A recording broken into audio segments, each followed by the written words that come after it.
Maswerteng umaga po mga ka-STL. Narito na po ang resulta ng STL Muntinlupa para sa araw na to, first draw, February 23, 2025. Araw ng linggo. Naway ang mga natayaan nyo pong mga numero kanina ay manalo nawa ngayong umagang ito, 11 AM. Kaya kunin nyo na po ang inyong mga tickets. Narito na po ang resulta. Ang mga numerong nanalo sa STL Muntinlupa ngayong umagang ito, February 23, 2025, 11 AM. First draw result, 21 at 10 in exact order.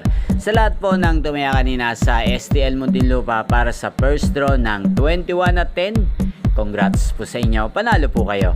At ngayong umagang ito sa STL Muntinlupa, atin pong shoutout si Kuya Pong ng Muntinlupa. Shoutout po sa inyo Kuya Pong. Sana po ay manalo rin ang mga numerong tinatayaan nyo sa STL Muntinlupa at sanay na sa mabuti po kayong kalagayan. Ganyan din po sa lahat po ng mga taga Muntinlupa dyan, shoutout po sa inyo. Inyo pong napanood ang resulta ng STL Muntinlupa sa channel na to, Roderick Hernandez TV. Magkita-kita pong muli tayo mamayang 4 PM. Thank you for watching.